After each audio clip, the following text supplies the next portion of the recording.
తెలంగాణ రాష్ట్ర వ్యాప్తంగా విద్యా సంస్థలకు సంబంధించి ప్రారంభమయ్యాయి. గత కొన్ని రోజులు వేసవి సెలవుల్ని తర్వాత మళ్ళీ రోడ్ల మీదకొచ్చాయి విద్యా సంస్థలకు సంబంధించినటువంటి వాహనాలు.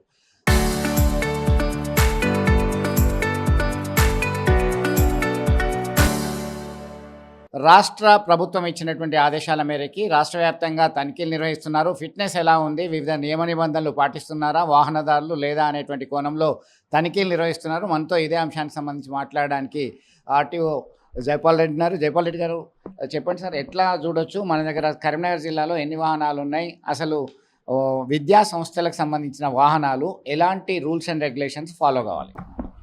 నమస్తే అండి. మనకు కరీంనగర్ జిల్లా వ్యాప్తంగా 856 స్కూల్ బస్సెస్ ఉన్నాయండి. దాంట్లో 682 బస్సులకి స్కూల్ బస్కి ఫిట్నెస్ ఇవ్వడం జరిగింది. ఇంకొక 174 వెహికల్స్కి ఎఫ్సీ లేకుండా ఉన్నాయండి. దాంట్లో ఒక 24 వాహనాలు మేము సిఎఫ్ఆర్ఆర్ అంటే renewal for renewing of fitness certificate, అంటే వాటికి చిన్న చిన్న మైనర్ రిపేర్స్ ఉంటే వాటిని రిజెక్ట్ చేసాము. వాళ్ళు టైం పెడతాం అనమాట, 4 days 5 daysలో రిపేర్ చేసుకోవాలి. ఆ రిపేర్ చేసుకొని వాటికి మళ్ళీ ఎఫ్సీ రెన్యువల్ చేయడం జరుగుతుంది. అలానే దీంట్లో ఈ 150 వాహనాలు ఏదైతే ఇంకా ఫిట్నెస్ చేసుకోవాలో దాంట్లో ఎక్కువగా అబవ్ 14 years, అంటే మనకు 15 years దాటితే స్కూల్ బస్కి పర్మిషన్ రాదు. 15 years దాటితే స్కూల్ బస్సులకి మనకి అది నో మోర్ స్కూల్ బస్, అది ఆమ్ని బస్ కింద మారిపోతుంది. కాబట్టి 15 years లోపే ఉండాలి. అయితే దీంట్లో ఎక్కువ శాతం ఏమవుతుందంటే 14 ఏళ్ళు దాటిన వెహికల్స్ ఉంటాయి. సో వాళ్ళు జనరల్గా ఏముంటుందంటే ఇన్సూరెన్స్ తీసుకొని ఫిట్నెస్ చేసుకొని 1 year లోపే టైం ఉంటుంది, 5 నెలలు 6 నెలలు. సో అలాంటి వాళ్ళు జనరల్గా ఫిట్నెస్ రారండి. వాళ్ళు ఏం చేస్తారంటే ఆ బండిని కండెమ్ చేసుకోవడం కానీ లేకపోతే ఆమ్ని బస్ కింద కన్వర్ట్ చేసి వేరే వాళ్ళకి అమ్ముకోవడం కానీ జరుగుతుంది. సో దాంట్లో ఇప్పుడు ఎన్ని వెహికల్స్ ఇంకా రోడ్డు పైన వితౌట్ ఎఫ్సీ తిరుగుతున్నాయి, ఇలా ఎన్ని ఉన్నాయి మేము మళ్ళీ చూసుకోవాలండి. మా సిస్టంలో చెక్ చేసుకుంటే మాకు ఒక పిక్చర్ వస్తుంది. దాన్ని బట్టి మేము యాక్షన్ ప్లాన్ చేస్తాము. అలానే నిన్నటి నుంచి మేము ప్రొద్దున్నే enforcement team school bus checking కోసం స్పెషల్గా ప్రొద్దున 7:30కి సాయంత్రం 4 నుంచి నలుగురు కలిసి టీం కింద ఏర్పడి కరీంనగర్ పట్టణం అంతా చుట్టుపక్కల విలేజ్లో కూడా చెక్ చేయడం జరుగుతుంది. దాంట్లో ఈరోజు 6 వాహనాలు చెక్ రిపోర్ట్స్ ఇష్యూ చేయడం జరిగింది. అలాగే పోలీస్ డిపార్ట్మెంట్ వాళ్ళు కూడా మాతో పాటు లోకల్ ఏసీపీ గారు వచ్చి చెకింగ్లో పాల్గొన్నారండి. వాళ్ళు కూడా కొన్ని బళ్ళు సీజ్ చేశారు, మా దృష్టికి కూడా తీసుకొచ్చారు. దాంట్లో ఉన్న లోపాలు ఎఫ్సీ లేకుండా ఉన్నాయి, అవి మాకు ఇంకా తెలియాల్సి ఉంది. ఆ ఎఫ్సీ లేకుండా వల్ల ఏంటన్నా తెలియాల్సి ఉంది. ఆ రిపోర్ట్ ఇవ్వగానే దానిపైన కూడా మేము యాక్షన్ ఇనిషియేట్ చేస్తామండి. ముఖ్యంగా మనకు స్కూల్ బస్సులో ఫస్ట్ ఏంటంటే మేము చెక్ చేసేది మనకు ఫ్రంట్ టైర్స్ రీబటన్ ఎట్టి పరిస్థితుల్లో మనం యాక్సెప్ట్ చేయం. కంపల్సరీ ప్రతి స్కూల్ బస్సు ఫ్రంట్ టైర్లు సీల్ టైర్లు ఉండాలి. ఫస్ట్ చెక్ చేసేది అదే చెక్ చేస్తాం. ఎందుకంటే ఒకవేళ అది సీల్ టైర్ కాకుండా రీబటన్ టైర్లు వేస్తుంటారు. ఇక్కడ ఏంటంటే ప్రాక్టీస్ ఎక్కువ రీబటన్ టైర్ వాడతారు.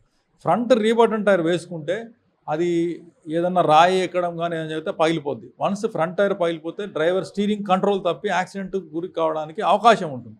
అది చిన్నపిల్లల బస్సులు కాబట్టి ముఖ్యంగా ఫ్రంట్ కంపల్సరీ రీబటన్ ఉంటే రిజెక్ట్ చేస్తున్నాం, యాక్సెప్ట్ చేయట్లేదు. అలానే మనకు సీట్స్ కుషన్, పిల్లలు ఎక్కేటప్పుడు స్కూల్ పిల్లలు అయితే ఫస్ట్ స్టెప్ ప్రొవైడ్ చేయాలి. గ్రౌండ్ నుంచి 225 centimeters హైట్లోనే స్టెప్ ఉండాలి.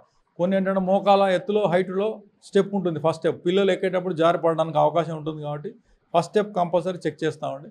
అలానే బస్సుకి ఇరువైపులా 3 horizontal bars with equal spacing ఉండాలి. అదేంటంటే పిల్లలు చేతులు కానీ తలలు కానీ బయటికి పెట్టకుండా ప్రొటెక్షన్ చేయడానికి ఉండాలి.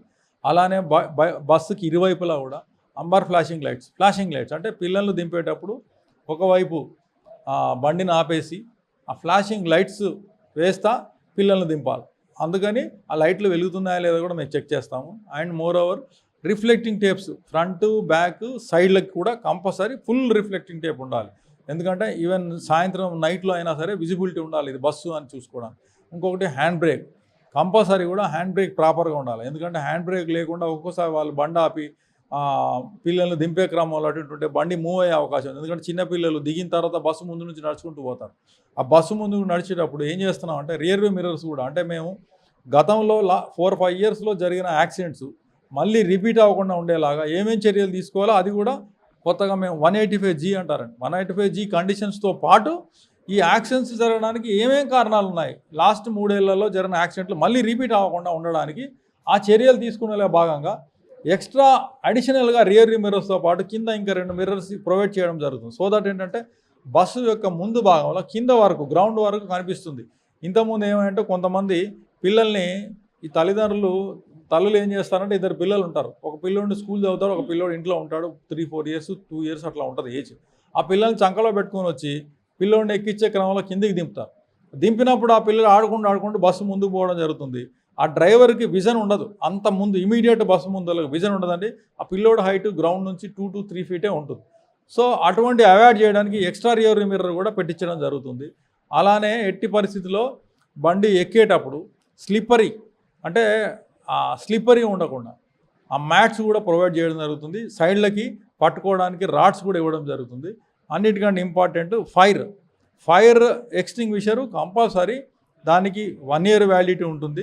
ఆ 1 year వ్యాలిడిటీ సేఫ్టీ పిన్ ఉంటుంది దానికి. ఒక్కొక్కసారి ఏంటంటే పిల్లలు ఆడతా బస్సులో ఎక్కిన పిల్లలు ఆ సేఫ్టీ పిన్ లాగేస్తుంటారు. ఈవెందో అది వ్యాలిడ్లో ఉన్నా సరే సేఫ్టీ పిన్ లాగేశారంటే అది పనిచేయదండి. సేఫ్టీ పిన్తో పాటు వ్యాలిడిటీ ఉండడమే కాదు, సేఫ్టీ పిన్ కూడా వాళ్ళు చెక్ చేసుకోవాలి డ్రైవర్లు రెగ్యులర్గా. మేము కూడా ఎఫ్సీకి వచ్చినప్పుడు సేఫ్టీ పిన్ ఉందా లేదా, దాంట్లో ముళ్ళు ఉంటుంది, దాంట్లో గ్యాస్ ఫుల్గా ఉందా లేదా అది కూడా చెక్ చేసి మేము చేయడం జరుగుతుందండి ఇన్స్పెక్షన్.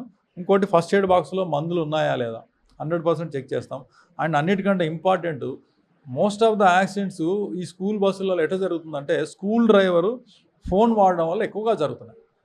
ఏంటంటే మనకు మార్నింగ్ 2 hours ఈవినింగ్ 2 hours ఎట్టి పరిస్థితుల్లో ఈ స్కూల్ బస్సు రోడ్డు పైనే ఉంటుంది.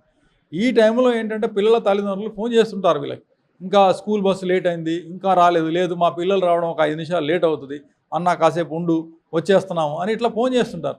సో ఆ డ్రైవర్ ఏం చేస్తున్నారంటే ఆ ఫోన్ అటెండ్ అవ్వడానికి ఆ ఫోన్ పైన కాన్సన్ట్రేట్ చేసి ముందు వెనుక ఉండే వాళ్ళని చూసుకోవట్లా. అంటే ఈ స్కూల్ బస్సులో ఎక్కువ యాక్సిడెంట్స్ డ్రైవర్ ఫోన్లో వాడడం వల్ల ఎక్కువ అవుతున్నాయి. అందుకని మేము ఒక ప్రపోజల్ ఏం పెడుతున్నామంటే ఈ 2 hours మార్నింగ్ 2 hours ఈవినింగ్ కూడా ఆ డ్రైవర్ ఫోన్ను అటెండెంట్ దగ్గర పెట్టేలాగా మేము ఒక సర్క్యులర్ రోడ్ సేఫ్టీ మీటింగ్లో ఒక డిసిజన్ తీసుకొని అన్ని స్కూల్ యాజమాన్యాలకు ఒక సర్క్యులర్ జారీ చేయడం జరుగుతుంది. సో దట్ ఏంటంటే ఎట్టి పరిస్థితుల్లో స్కూల్ బస్సు నడిపే డ్రైవర్ దగ్గర ఫోన్ ఉండకూడదు. సో ఇటువంటి జాగ్రత్తలు అన్నీ తీసుకొని మా ఏరియాలో ఉన్న బస్సులు యాక్సిడెంట్ జరగకుండా ఉండడానికి తగిన చర్యలు తీసుకోవడం జరుగుతుంది.